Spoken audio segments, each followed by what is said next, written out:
There we go. And I want to welcome everybody here. My name is Jack Reitz. I'm the Director of Engagement and the Director of Camp Shalanu. And all right. Okay. This is... Yes, I'm passing it off to Jane at this point. Thanks. I'm Jane Gabin. I'm co-chair with Donna Goldstein of the Bethel Lifelong Learning Committee. And we're very pleased to begin this spring's book festival. And we want to welcome you all. We're very honored to have Cynthia Levinson with us as our lead speaker. And she has written The People's Painter. And when I saw this book, I totally ignored that it was by Cynthia Levinson because I just saw Ben Shahn. And Ben Shahn, if any of us are a certain age, the name is iconic. Is as a name as a leader in the art movement of social justice. But Cynthia is an acclaimed children's author. She has written many books. She gives workshops, she gives presentations at schools and libraries, and she helps children also visualize what they want to do. Her belief is that only one person can change the world, which we have seen in social justice. And this book is an example of one artist who decided to change the world. The People's Painter has been given a number of awards. It has gotten awards from the Library Guild. It's a finalist for the National Jewish Book Award. It received the honor award of the Golden Kite and has recently been named a winner of the Robert F. Seibert International Book Medal. And it's gotten a number of other awards. The Kirkus Review says, this book is about art and protest, which meld perfectly. So I'm going to let Cynthia introduce the book, tell us about how she came to write it, what Ben Shahn means to her, and then I'm sure we will all have questions about the book. Cynthia. Thank you. Thank you, Jane. Thank you, Jack. And thank you to Donna and Lana who have helped organize all of this. And thank you to all of you for being here. I really, really appreciate it. I'm honored to help kick off your book festival. I was just saying that I'm only sorry I can't be with you in person. We have relatives in Durham, and I would love to see them and to be with all of you. So perhaps another time. So I have a confession. I was anticipating young people, not that we're not young in our ways, as the preponderance of the audience. And so I was prepared to read part of the book and, ask kids questions, that sort of thing. I will read part of the book anyway, but I'll shift somewhat what I was going to talk about. So there may be a little bit of shuffling. Feel free to ask me questions. I'll probably ask you some questions also, and we'll move along. So the book, as Jane said, is this. It's called The People's Painter. I never remember the subtitles to my books. How Ben Shahn Fought for Justice with Art. And I'm going to share my screen now so I can show you some of the artwork. As Jane said, I wrote the book. The illustrator is named Evan Turk. He's extraordinary. He wrote, he's a young man. He's, I don't know, maybe his 30s, 40, early 40s. When he was in the 5th grade, he did a report on Ben Shahn, which I think is just astonishing because so few people, even young people who grew up to be artists, never heard of Shahn. And as you'll see, I think he truly channeled Shahn in the illustrations in this book. It was published by Abrams Publishing. My editor there was Emma Ledbetter. Emma, by the way, grew up in a synagogue in Connecticut that has a Shahn artwork in it. So she is also, we're all just kind of merged on this book. It was just the perfect team to produce this book. Okay, so sharing the screen. And let me get to a view that makes sense for you, I hope. There, I think you should be able to see the cover of the book. Great, okay. So what I ask kids, but I'll ask you also, because really it fits for any artist, is when you look at the cover of this book, what jumps out at you? And we're not very many people. If you want to unmute, it's fine with me. And just say what you notice on the cover. Anybody want to volunteer? Jane, you're muted. The typography jumped Oh, out at me. interesting. What do you notice Well, about I saw this typography, which looks sort of handmade, but I thought, oh, Ben Shahn. Yeah, Because exactly. That's exactly right. Because of what the kind of the uneven kind of yes, squishy kind of lettering and that sort of thing. Yeah, for those who are not so familiar with Sean, he was a typographer. He was a sign maker, sign painter, sign carver. Um, One of the stories that did not make it into the book, I really wanted to include it, but my editor said, really, it's just too arcane. One of the stories that did not make it into the book is about Sean's. He was apprenticed to his uncle. He had to leave school. His mother made him leave school when he was 14 years old to go to work. His father was burned badly on his hands when their apartment, none of this is in the book, um, when, when their apartment caught fire, and he saved the children by kind of handing them out the window, but burned himself and he lost his job. Ben was sent off to go to work um, to learn typography from his uncle. And Ben had trouble lining up the letters in a tray in a pleasing way.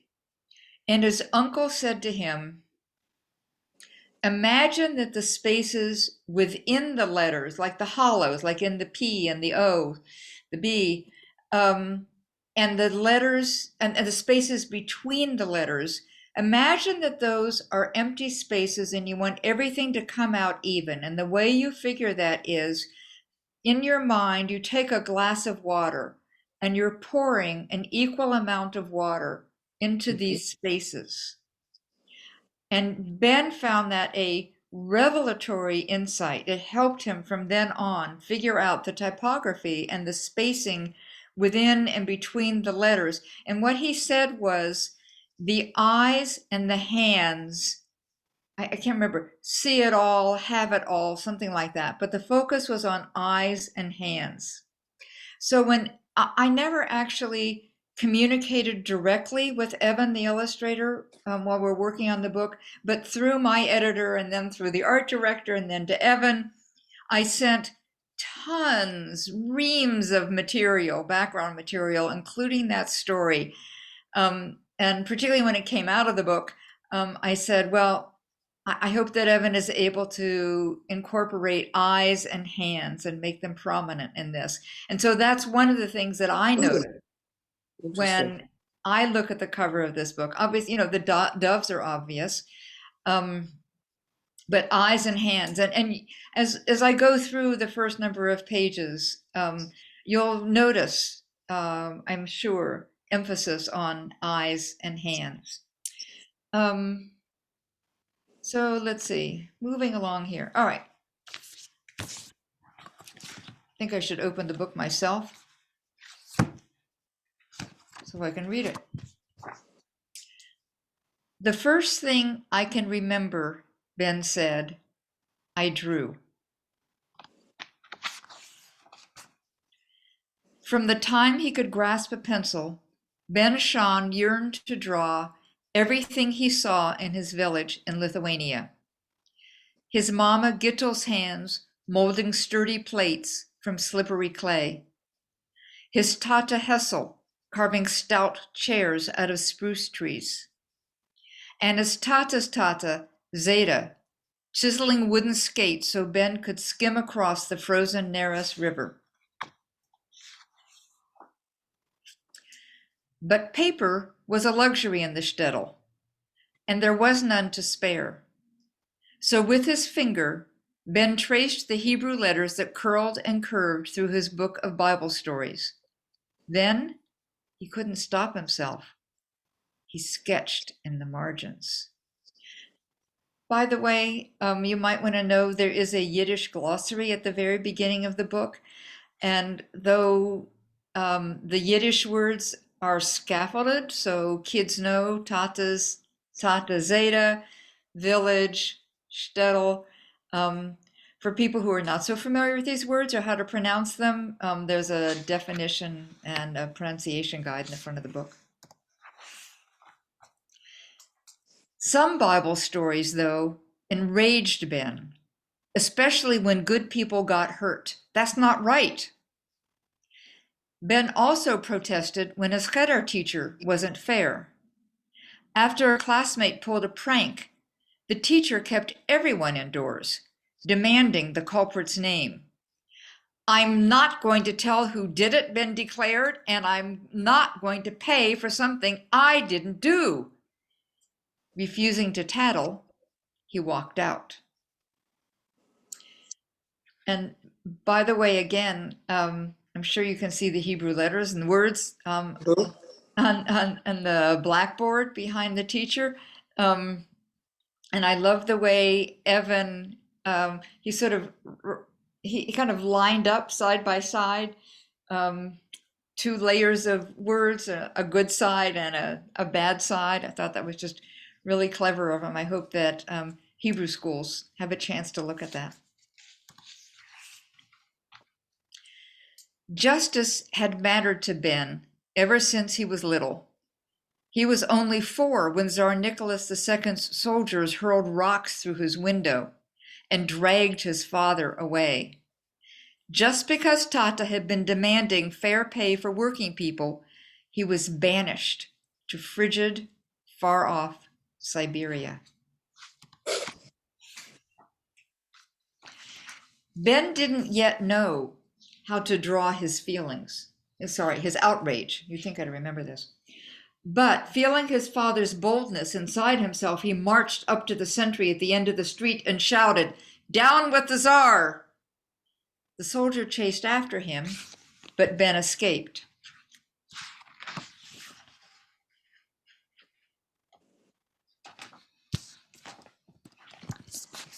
Tata eventually escaped too, and in 1906 he made his way from Siberia to America. He wrote to Gittel, "Come." 8-year-old Ben, his brother Philip, his sister Hattie, and his mama packed their belongings. But Zeta could not leave the shtetl, the only home he knew. As the stagecoach pulled away, Ben had to let go of his grandfather's hand. He wailed. It's not easy to discern here, and I don't generally point this out. I don't generally stop the story, but you might be able to notice something in his grandfather's hand, sort of a long, like a rod. One of the pieces of information I came across in doing the research was that as Ben and his grandfather were parting, holding hands and letting go, his Zeta put into Ben's hand a hand-carved wooden nutcracker. And that's what Evan has put in here. This is a triptych that Evan created. There are no words here. He added a double-page spread to the book, which is just brilliant, I think. Our youngest granddaughter lives in Washington, D.C., is right now at Sunday school, where they're doing a kind of recapitulation, kind of an experiential morning of Ellis Island. and I saw a picture of her wearing, you know, a babushka over her head and boots and this kind of a schmata. Um, and so here's, you know, here's the ship that, or a ship, you know, that Ben's family was on, passing by the Statue of Liberty, arriving at Ellis Island.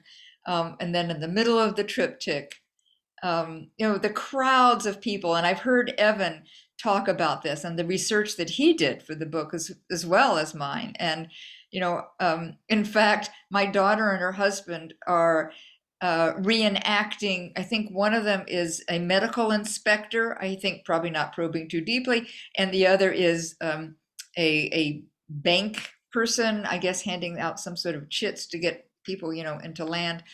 Um, and Evan talked about, you know, the crowds of people and what people had to go through in order to actually get from Ellis Island to land. And I think it's just wonderful that Evan was able to capture both the crowds there and also that light focused on Gittel and Ben and the rest of the family. And then on the right-hand side, you know, this reunion of the family with the father whom they hadn't seen in several years, 4 years. And at this point, I usually stop and ask kids, so are you from another country? Or do you have a friend or a relative, maybe a grandparent or a great grandparent who came from another country? And when I'm talking to Jewish audiences, a lot of kids say, yeah, a grandfather, a great grandmother, something like that. And oftentimes it's from Eastern Europe. One of the um, one of the aspects of this book that, although it takes place from 1900 to the late 1960s, one of the aspects that makes it still current is this issue of immigration and refugees too. So at this point, I'll stop reading and just show you some more pictures. I can tell you a funny story about this picture too, actually. The one on the left-hand side. So when I'm talking with kids, I say, but like a lot of immigrants, Ben had difficulty in America. He couldn't read the signs. He wasn't used to an elevated railway platform. He hated tomatoes. The first time he bit into a tomato, it literally made him throw up. But what's kind of fun about the signs on the left-hand side is that before the book went to print, I asked an Israeli friend of mine to just vet the Hebrew to make sure there wasn't anything wrong or confusing. And she had a question about if you see the store sign underneath the sign that says boots, sort of triangulated between boots and knickers. And she had a question about that. She didn't doubt it, but she just wasn't sure what it said. So I went back to the editor, who went to the art editor, who went to Evan, who sent us a photograph of a street scene in New York that looks very much like this with those signs. And I sent it back to my friend and I said, well, here's what it is. What is this? And she said, oh, it's a transliteration into Hebrew of a Yiddish word. So that's what threw her, but you know, the authenticity is absolutely there. So I also point out that Ben was bullied by bigger, older kids because of his accent, because of the clothes he wore, because he was Jewish, he was called names. But he learned that if he drew their portraits on the sidewalk with chalk, they would often stop bullying him. And the line on this page is, no one drew people better than Ben. Fortunately, he had a teacher who saw his interest and his talent in art, and she bought him art supplies, and she even paid him to. I love this scene because for many reasons, but one of them is because of what Evan has been drawing here. teach thy tongue to say, I do not know, and thou shalt progress.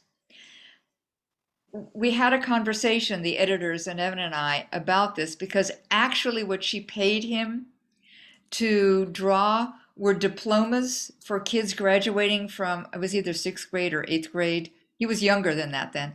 And we debated, should he actually be drawing the diplomas because that's what was accurate? And I said, oh no, it's a nonfiction book, I know, but maybe he drew this. We don't know that he didn't paint this also.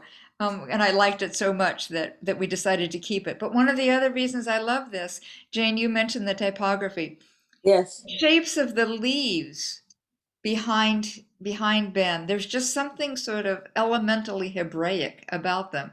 I mean, there's the typography in what Ben is writing, but also, he used as much as possible that that kind of movement, which I think was just brilliant.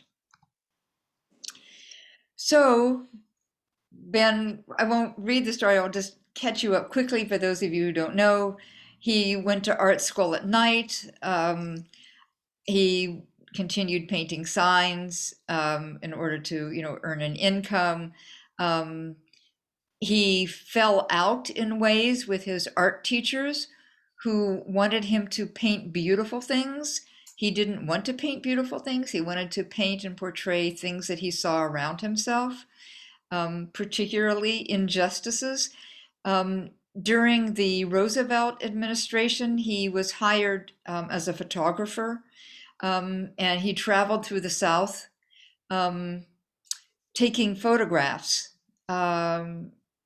Well, you can see here of, poor kids and poor families, and there are a number of them that Evan illustrated in the book. And I'll show you a juxtaposition shortly between Evan's presentation and Ben's presentation of the two kids who are at the bottom of the page here.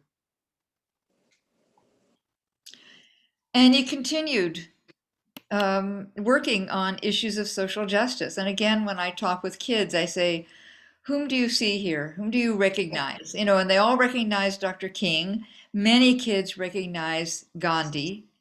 And of course, then we read the signs, vote now, and we talk about how this is still an ongoing issue. Darn it. And equal rights, still an ongoing issue. And the sort of the yearning hands reaching upward. Our older granddaughters and her family, our older daughter and her kids and her husband, just returned from a week in Rome for everybody's spring break. And that younger granddaughter sent me photographs of, actually I should add that to my program, sent me photographs of 2 Sean works that are in the Vatican. Mm-hmm. And one of them, the base of it is hands reaching up, just like this. And I sent it to Evan, and he said, oh yes, I used that. I used that as inspiration. And I think it must have been, this must be one of the images that he created with that one in mind. Here's the very end of the book. I'm going to read this to you, just as I do with kids. There's a whole lot that comes before this, by the way, of his being, although literally at the very same time that he was being paid by the government to travel through the South in order to promote programs like the WPA and that sort of thing, literally at the same time he was being investigated by the House Un-American Activities Committee. So that's also a part of the book. But leapfrogging over all of that, at the end of the book, I wrote, Ben drew until the end of his life, handing down his stories of justice from generation to generation. When he was a Zeta himself, Ben encouraged young artists to sketch anywhere, especially in the margins. And you can see, you probably recognize what it says, and Evan included this at my request, L'Ador Vador from generation to generation. with Ben's hands on a grandchild's shoulders. And so then at this point, I ask kids typically, what are the issues that you care about? And what would you draw in order to show them? So that's where I go to in presentations with kids, just a little bit more about the research. Evan's grandmother's name, I think it was her maiden name, was Dove, D-O-V-E, Hmm. uh, which is a reason that he incorporated so many doves into the work. Now, I understand that dove means bear in Hebrew, but she spelled it D-O-V-E, and so we're going with it. And in any case, as you'll see in a minute, it was thoroughly appropriate for Sean, who at the end of his life became an anti-war activist. In fact, he he created an image that Eugene McCarthy used in his Mhm. presidential campaign. I should add that to my images here too, in fact. So here is on the left-hand side, here's the photograph that Ben took of kids during the Depression.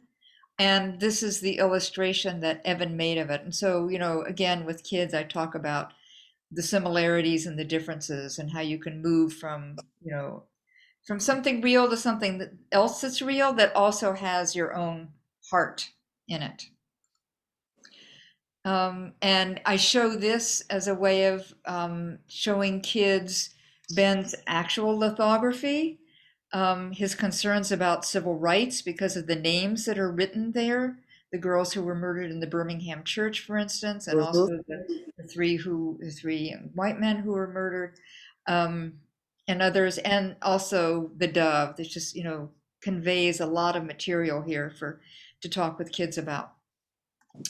And here is a picture of a school in the shtetl, actually, or the village that Ben lived in until he was 8 years old. There's no way to know, or I don't know if it was the school he went to or not. And this was taken probably about 15 years later. But I sent this on to Evan. I did a fair amount of research at YIVO in New York, and that's how I found this picture. So I think that's it. Yeah, let me stop the share. Um, this is a Yes. different program than I usually do, so I appreciate your putting up with me on my ad-libbing here. I'm happy to answer questions. Well, thank you very much. This has been very interesting so far. And I noticed that a number of your books are about children, Mm. not just, this is a children's illustrator, but children themselves, like We've Got a Job, about the Children's March in Birmingham in 1963, or Watch Out for Flying Kids, which is about children in circuses, or The Youngest Marcher. Tell us a little bit about your outreach to children and how much you encourage them to make a difference. Well, thank you. I hope I do. Children speak to children. Jack has an almost 5-month-old, and and as is that your one and only? Do you have older children, Jack? Yeah. The only one. Okay, well, as you will notice, as Dash grows up, it's children who are going to rivet him. I mean, you're great, you feed him, you play with him, you change him, all that, fine, good, go with it. But as we all know, kids are just fascinated by other kids. So writing about children is often my sort of entry point into getting kids' attention. And that's why many picture books, including this one, even if they are like this one, sort of a soup to nuts biography, or even if they focus on a biography's later life, starts with when the person was a child. Um, So yes, when I talk with kids, we have a lot of conversations about what are the issues you care about. Animal rights comes up a lot, climate comes up a lot, refugees comes up a little bit, um, and just just fairness in general. I mean, what is it the kids care about? It's equality, however they define it.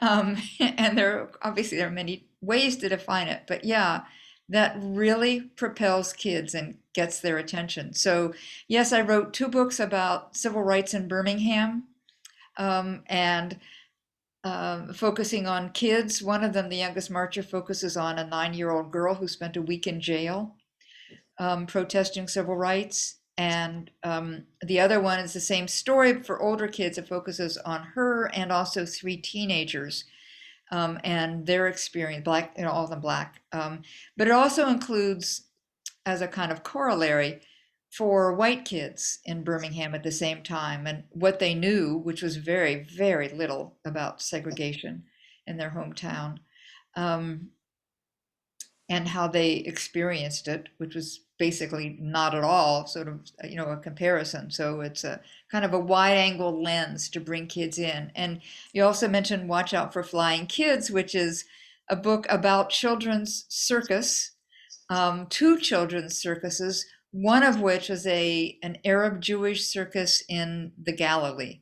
Phenomenal performers. And my editor, who she didn't come to Israel with me. I went to Israel 3 times to research the book, and spent about 10 days in the Galilee, staying with Jewish families and Arab families there. But she came to St. Louis, where the other half of the book takes place, also a children's circus. And she said, watching the Jewish and Arab kids not just perform together, just hang out together, play together, communicate, everything together, she said, was a high point in her life and her career, just the total comfort level.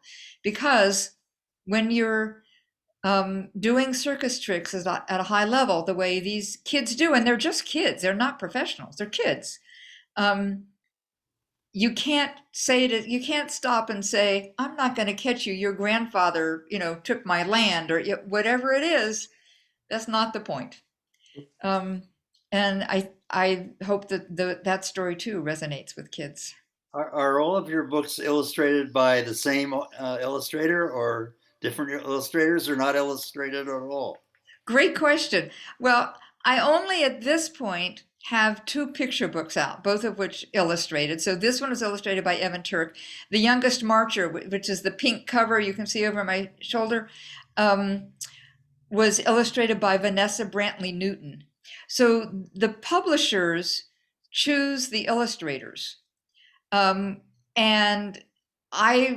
sometimes I have a choice. Sometimes a publisher will show you portfolios of 3 or 4 illustrators and say, we're looking at these, what do you think? Typically, after that point, the author and the illustrator, even for nonfiction books, do not communicate at all. And it can be very frustrating for nonfiction authors who do a lot of research for these books not to be able to communicate directly. But the point behind that is that this is as much the artist's book as it is the author's book. And the artist needs to be able to put himself, herself, themselves into it just as much as the author has. And somebody like Evan, and Vanessa too, though the different kind of artwork, are scrupulous about the facts, absolutely scrupulous. In fact, Evan noticed there is a sort of a time warp in the People's Painter. You may know, one of his most famous series is about Sacco and Vanzetti. And so I say something in the book about how he noticed the trial that was going on about Sacco and Vanzetti. And Evan pointed out that actually he noticed it 2 months, literally 2 months before something I had taking place earlier took place. And I said, yes, I knew that, I was aware of that. I was really, really perceptive of Evan to pick that up. But I thought that they were close enough together that we could legitimately get away with it. So we stuck with it. But getting back to your question, watch out for flying kids as photographs, not illustrated. My husband is a constitutional scholar, and he and I wrote a book together, and then a second edition of a book called Fault Lines in the Constitution. It's for middle grade students, and it's about problems with the US Constitution. That book has illustrations in it, but they're more like infographics. So it's not an illustrated book in the same way. It's mostly text with some informative graphics in it that were done in-house by the publisher. I have 2 more picture books under contract with illustrators attached. And I've had a hand in selecting them. I don't know yet how it's going to work out in terms of one of them is historical fiction, one is nonfiction. I'm not sure how that will work out in terms of my working with the illustrator, remains to be seen. The third book is a book about space, and it will have photographs. Any other questions? I just on that same thread. I certainly appreciate like giving the artist the reign to do what they want, but do you get to give any direction, or do you just, when you turn in your script, is it just the text and the artist interprets it, or do you get to say possibly a picture of the street or a montage or something like that? Yeah, so both actually. More the latter, but I've been fortunate that way because that's not always the case with nonfiction picture books. So with this book, with The People's Painter, I was extremely detailed. And I kept 2 running lists. I kept footnotes literally at the end of the document that were the source citations for the quotations in the book. And I kept, those are the end notes. I kept end notes for the source citations, and I kept footnotes at the bottom of the page where I showed my editor my source for what I was writing about. So for instance, the photograph of the 2 boys, let me get back to that. All I wrote on that page was, I mean, there are other things there, but all I wrote was young cotton pickers in Arkansas in order to keep the word count down. But there was a footnote that said, here's the photograph that Ben took of them, so that Evan would have that as material. And I've done that with one of the picture books that's on contract now. It's about the Highlander Folk School, which was a place where civil rights workers or activists sort of went to strategize, basically. And I've done the same thing there. The historical fiction one, sorry? That's North Carolina. Yeah. Well, no, Tennessee. Highlander is in Tennessee. Okay, you're right. Brevard, yeah. Yes, right. Yeah. So in any case, the historical fiction one, which is about the Supreme Court case, Plyler v. Doe, that ruled that public schools are obligated to educate undocumented kids. That one, because it's historical fiction, I've been less specific with, and there's also much less information about it, but I do have photographs of a couple of the plaintiffs and interviewed them.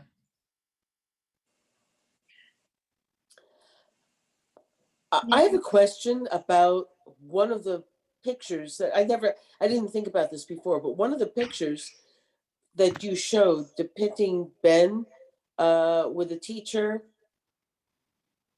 the teacher seemed to be Black. I better take a look at that. And I was wondering how much that affected him. I see what you mean. Here, let me hold this up again. I see what you mean. You know, I haven't asked Evan about that, and I have no idea if she was or not, or if he knew whether she was. I know that it was very, very difficult for Black teachers to get, for there to be Black teachers in New York City public schools, where I assume, but there were Black teachers. Mhm. And I just was wondering whether this was You know, reflective of a reality of a specific and influential person. that is a great question. I wrote the scene into the book because I knew about it. It never occurred to me to think about that, and you're right. I'll ask Evan. I'll see what he says, and if he responds, I'll let you know. Just curious. Yeah. Any other questions from audience members? Can you tell us a little bit about what went into the infrastructure of the book? Having these kinds of detailed illustrations calls for high quality paper and ink to carry the illustrations so they don't bleed through. That means the book gets to be relatively pricey. I bought 2 copies for my grandchildren, and I can testify to that. I'd be interested in your concerns about reaching an audience of children's readers for a book which is relatively expensive because of the quality of the illustrations and the printing. Yeah. You know, I don't have details about that. It's something I'm also curious about, and I know that goes into all the factors. You know, how much I got as an advance, how much Evan got in his advance. As you know, yeah, it's a costly book, and the quality of the paper not only makes the book printing expensive, it also makes the shipping expensive, because the book becomes heavier. And these days, I don't know if this is continuing. I think it's beginning to decrease as a practice, but it's been a practice for, I don't know, half a dozen, 10 years or so, that many picture books in the United States were printed in China and Right. shipped over, which is frustrating because it takes a long time to get them. So all I know is that, yes, that's a big part of the factoring into the decision making. So I really appreciate your buying 2 copies of the book, but I don't know what the dollars and cents are. Yeah. And I've been told that the amount of clay they put in the paper to hold the illustrations, it affects the pricing and the shipping and all that sort of thing, so that your illustrations come out well. And you know, as compared to people of my generation who grew up with, you know, little golden books for 50 cents or 75 cents, a children's book coming in close to $20, I wonder how this ultimately affects the number of children you reach, or the number of libraries that can buy them anymore. You know? Yeah. Yes, that's a factor. Yeah. Yeah. It's a balance. It's a juggle. And I don't know how the publisher makes that decision. And I don't know how much less the book would need to cost in order for it to reach that, you know, many more kids, or, you know, many more libraries. I don't know, would if it cost $4 less or $6 less, would that make it that much more affordable? Maybe. I don't know. I mean, I can see you've been involved in higher education at very high levels. I wonder if you have views about that or other insights into it, or Well, suggestions. I do, but I'd rather ask you another question, which is, Okay. with the current controversy in some school districts, has your book been banned by any boards of education? You know, I'm wondering why I'm not on Nixon's enemies list. And I would feel very much of 2 minds about it. No, nobody, as far as I know, has at least publicly gone after my books. Whether it happens on the sly and I'm not aware of it, that could certainly be the case. It could be that the Youngest Marcher is a very popular book, so I think librarians would have a hard time dismissing it. We've Got a Job, the book for older kids about the same subject, is an older book also, and for older kids, and it's much more complex and candid. I don't know. It's conceivable that that one is just being sort of put, behind a brick wall or something. But no, my books have not been gone after publicly. Sales go way up when they do, Yeah. but however, that's only true for some books, frankly. And I have close friends whose books are on these lists, and it's really terrible for them because they not only lose book sales, I mean, they're losing readers. They're losing kids who need their books.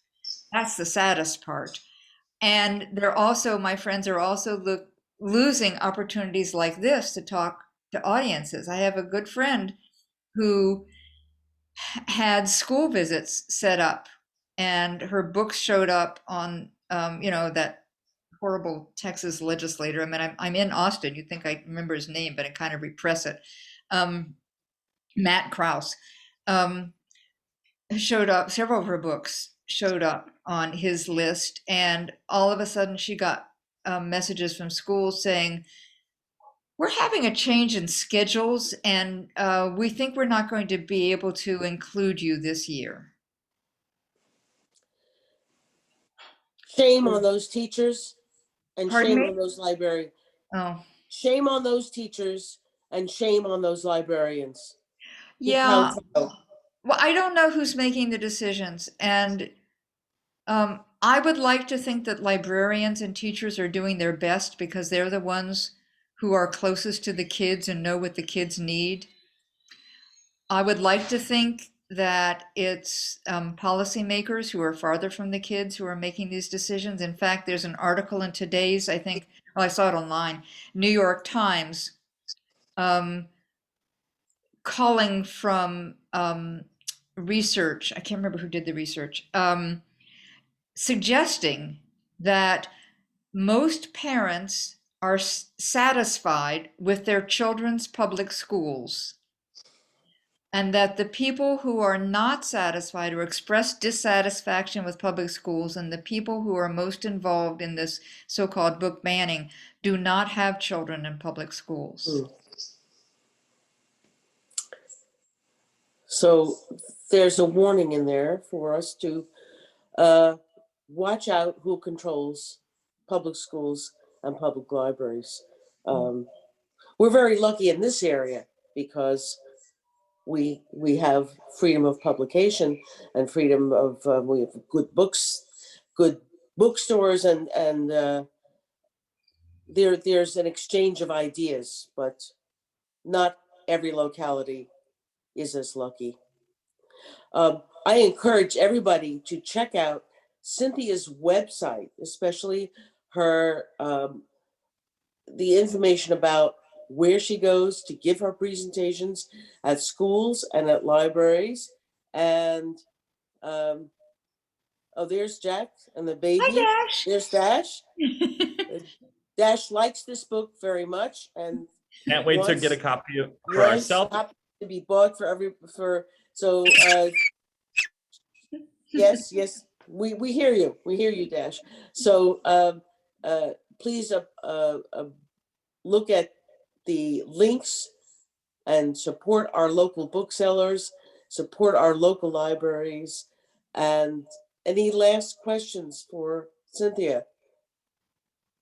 We really appreciate your coming to us and supporting us and giving us your viewpoints on Ben Shahn, and kudos to Evan Turk for capturing not only Ben Shahn's printing, but his pictures and what this conveyed about his conveying the sense of Ben-Jean's sense of social justice.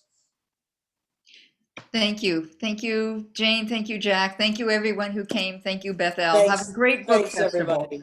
I'm sure you Thank you. will. Bye. Thank you. See you at 3 o'clock, 4 o'clock, 4 o'clock.